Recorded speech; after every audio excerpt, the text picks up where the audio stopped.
Happy करवा चौथ। पता नहीं क्यों मेरा व्लॉग तो सबसे ही ज़्यादा लेट हो गया है।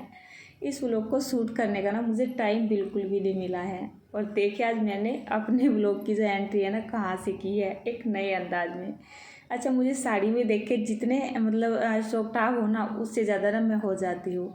साड़ी वगैरह मैं बिल्कुल भी पहनती नहीं हूँ, या मुझे पहननी भी नहीं साड़ी आती है। साड़ी बांधना मुझे बहुत बड़ा काम लगता है।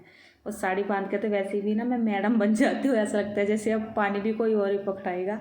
इसलिए मैं कभी ना साड़ी नहीं पहनती हूँ, मैं ना लिपटी रहती हूँ बहुत बुरी तरीके से।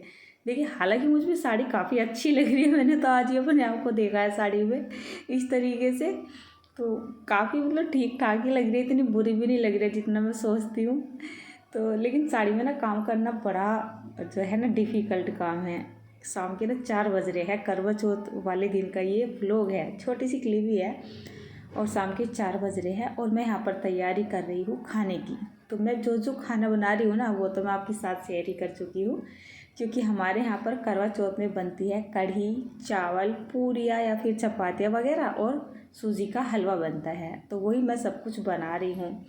तो जैसे मैं इस वीडियो को एडिट कर रही थी तो मैं अपने आप को भी देख के बड़ा ना हैरान सा हो रही हूँ। साड़ी बांध के मैं आज काम कर पा रही हूँ। जब भी कभी मैं साड़ी वगैरह बांधती हूँ ना, जैसे शादी ब्याह होते हैं, बस जब ही बांधती हूँ, वो भी ससुराल वाला जो रिलेशन होता है। बाकी मैं कभी भी साड़ी बांधना मतलब ज़रूरी नहीं समझती हूँ। और फिर ऐसा बोल सकते हो कि आई हेट साड़ी, मुझे साड़ी से बड़ी नफरत होती है। पता साड़ी बांध के भी ना एक लेडीज़ फिर भी ना ऐसा दिखाई देती है एक नंगी की तरह। इतना सारा भारी भरकम कपड़ा लपेटने के बाद 8-10 मीटर कपड़ा पहने हुए हैं और फिर भी बहुत कुछ मतलब एक मुझे मज़ा से नहीं आता है ना, सूट नहीं आता। अच्छा एक बात बताऊँ मैं आपसे, मैं ना बहुत दिन से ये सोच रही थी कि मैं अपना करवा चौथ का व्लॉग ना बहुत अच्छे से शूट करूँगी और सभी मोमेंट आपके साथ शेयर करूँगी जैसे जैसे हम करवा चौथ वाले दिन करते हैं। लेकिन शूट करवाने वाला ही अगर मुंह फुलाए बैठा है तो फिर किसके साथ व्लॉग शूट करूँ। पति देव को भी आज ही नाराज़ होना था, पता नहीं किस बात पे नाराज़ होके बैठे हुए हैं। उनको देख देख के ना मेरा मुंह और उतर जाता है। एक तो व्रत, भूख लग रही है, और दूसरा इनका मुंह देख देख के ना भी साइड में बैठे हुए हैं। मेरा ना बोलने का भी मन नहीं कर रहा है और उनकी तरफ को ना देखने का भी मन नहीं कर रहा है। जब बेवजह गुस्सा होते हैं ना तो मुझे बहुत बुरा सा लगता है। मेरा घर में बिल्कुल भी मन नहीं लगता है। मतलब घर में हंसते खेलते रहे ना ज़्यादा अच्छा लगता है, छेड़ाखानी करते रहे, हंसी मजाक करते रहे तो ज़्यादा अच्छा लगता है। वैसे मेरा मन नहीं था आज जो है ये शूट करने का, फिर मैंने इसलिए शूट कर लिया, चलिए कर लेती हूँ जैसा भी बनेगा तो कम से कम एक मेमोरी तो बन ही जाएगी आपके साथ शेयर करके, है ना। तो चेहरा तो आप देख रहे हैं ना, मेरा भी चेहरा उतर रहा है, एक तो भूख की वजह से, और सबसे ज़्यादा ना ये पीछे बैठे हुए अपना काम कर रहे हैं ना ऑफिस का, उनको देख देख के मेरा मुँह ज़्यादा उतरता रहता है। बहुत गुस्सा आता है कभी कभी मुझे, बेवजह की मुँह फुलाए बैठे रहते हैं। चलिए तो मैं ना यहाँ पर कढ़ी वगैरह बना रही हूँ, चावल वगैरह, हलवा वगैरह बना रही हूँ। एक थोड़ी सी स्माइल तो आपको दे ही देती हूँ, हाय हेलो कर ही देती हूँ। मैंने आपको राधे राधे भी नहीं बोला है, देखिए। तो जैसे मैंने एक कढ़ी तो छोंक के दूसरे वाले चूल्हे पे रख दिया, और अब मैं यहाँ पर चावल वगैरह बना लेती हूँ, और पकौड़े का बेसन वगैरह भी मैंने घोल लिया है। तो ये जो काम है ना मैं साथ के साथ ही कर रही हूँ। अच्छा, कौन कौन साथ के साथ ही काम करता है, मतलब सामान की जो ढुलाई है ना वो साथ के साथ ही लगी रहती है, आना जाना आना जाना। जिस टाइम मैं खाना बनाने लग जाती हूँ ना तो मेरी तो रेल बन जाती है। मतलब बहुत सारी लेडीज़ है या बहुत लोगों को ना ऐसी आदतें होती है, एक साथ ही सारा सामान इकट्ठा कर लेते हैं और बस जितनी ज़रूरत होती है यहीं से उठाते रहेंगे और बस इस्तेमाल करते रहेंगे। यहाँ पे इतना भारी भरकम भीड़ हो जाती है, मतलब कोई सामान मिलता ही नहीं है, तो वो मुझे बिल्कुल भी अच्छा नहीं लगता है।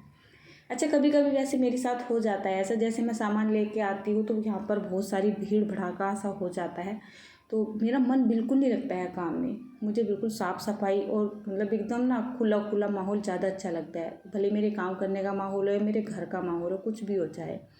तो मैं साथ के साथ ही अपने किचन में से सामान को लेके आ जाती हूँ और साथ के साथ ही उसे रख के चली जाती हूँ।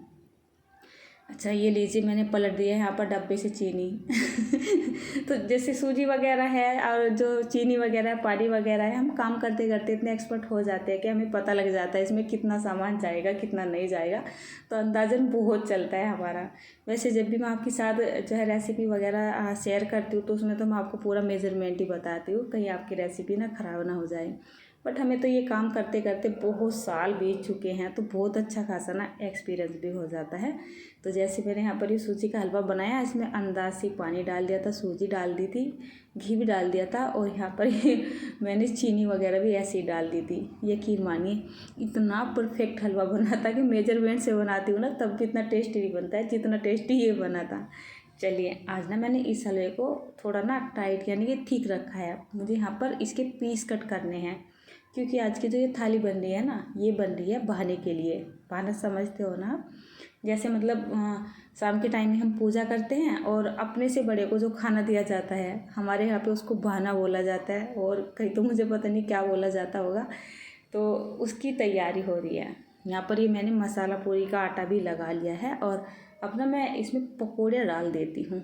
और जो पकौड़े का बैटर है ना, मेरे साथ बहुत बार ऐसा होता है, मैं इसको कितना ही परफेक्ट करके बना लूँ, कितना भी कोशिश कर लूँ कि मैं इसकी एकदम ना गोल गोल पकौड़ियाँ बनाऊँगी। खासकर आज तो मैं सोच ही रही थी कि दूसरे के यहाँ पे खाना जाएगा तो बिल्कुल परफेक्ट पकौड़ियाँ बनाऊँ, लेकिन काम की ना इतना ज़्यादा जल्दी हो रही थी।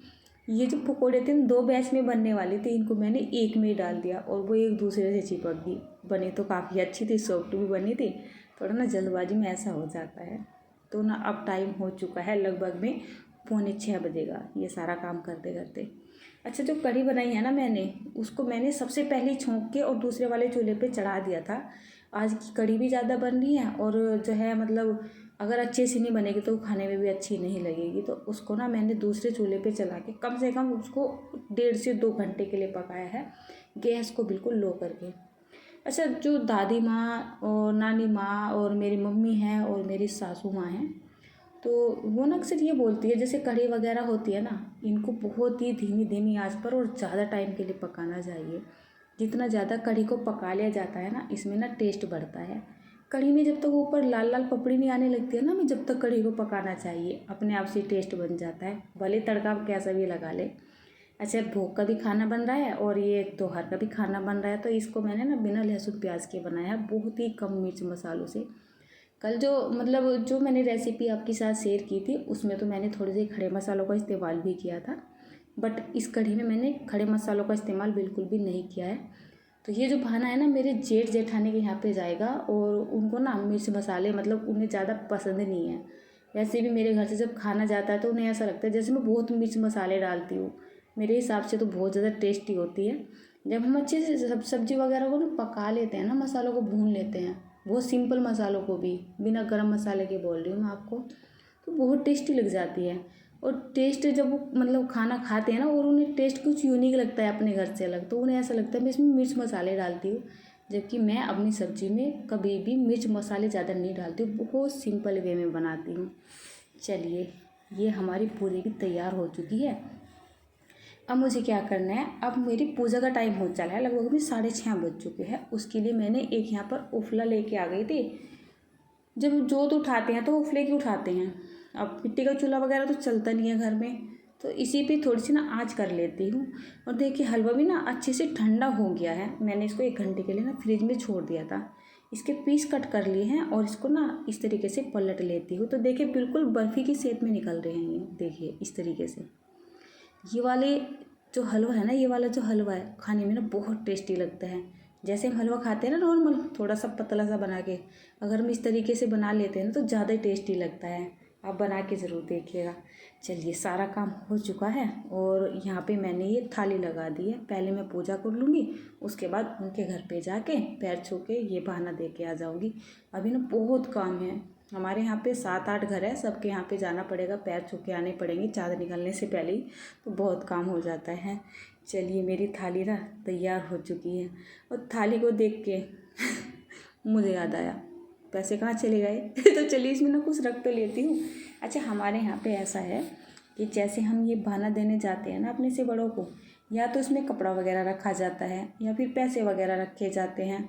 तो मैं कभी कपड़ा रख लेती हूँ और कभी पैसे रख लेती हूँ, जितने मुझसे बनते हैं। तो मैंने ना यहाँ पे 101 रुपये रख लिए हैं। इनको मैं थाली के अंदर नहीं रखूँगी, क्योंकि वो खाना है ना खाया जाएगा, और बोला जाता है ना सबसे ज़्यादा गंदे ना पैसे ही होते हैं, पता नहीं किस किस के हाथ में निकल के आते हैं। तो चलिए, सर पे ना पल्लू वगैरह रख के चलते हैं बहाना देने के लिए। सबसे पहले हम इसको पूजते हैं। अच्छा, आज मेरे साथ पता है क्या हुआ है, मतलब जो परिवार है ना, थोड़ी सी प्रॉब्लम चल रही है, मतलब बुखार वगैरह आ रहे हैं ना, तो उस वजह से थोड़ा ना परिवार में परेशानी सी चल रही है, तो किसी भी काम में ना मन नहीं लगता है। घर की ही हमारी दुकान है, जो मेरे एक जेठ जी है उनके यहाँ की दुकान है उनके यहाँ पे। तो मैंने सोचा चलिए जो करवा चौथ के कैलेंडर नहीं होते हैं वो लेके आ जाएंगे शाम के टाइम पे, मैं दुकान से ही मंगा लूँगी। लेकिन मुझे पता चला वहाँ पे कैलेंडर नहीं आए हैं। अब मेरे पास और कोई ऑप्शन भी नहीं बचा था, तो मैंने अपनी बेटी को कह के करवा चौथ माता को दीवार पे ही निकलवा दिया है। मन में होना चाहिए चलचित्र, तो कैलेंडर वगैरह से क्या होता है, मतलब ऐसा मान लिया मैंने और बस उन्हीं की पूजा कर लिया करवा चौथ के नाम से। तो चलिए, अब ना लगभग भी 7:15 बज चुके हैं। ये काम करते करते मुझे मैं फटाफट से जाके ना ये बहाना दे के आ जाती हूँ। खाना ना किसी के यहाँ पे टाइम पे पहुँच जाना चाहिए और गरम गरम ही, नहीं तो फिर फ़ायदा नहीं होता है कुछ भी। देखिए मैं अपना काम करके आ चुकी हूँ बहाना वगैरह दे के, और यहाँ पर आ चुकी है मेरी देवरानियाँ मुझे बड़ा करने के लिए। मैं भी तो 2-4 की जेठानी हूँ यहाँ पे। तो हम ना ऐसा करते हैं, जैसे हमारे घर है ना, जैसे कि मैंने आपको पहले बताया 6-7 घर है, किसी की मैं देवरानी हूँ, कोई मेरी देवरानी है, तो हम एक दूसरे के घर पे जाके इस तरीके से एक दूसरे के पैर छूते हैं। तो यही था मेरा करवा चौथ का छोटा सा व्लॉग। हमारे यहाँ पर तो कुछ इस तरीके की रस्में होती है, हम तो करवा चौथ को इस तरीके से मनाते हैं। आप मुझे कमेंट करके ज़रूर बताइएगा आप किस तरीके से मनाते हो।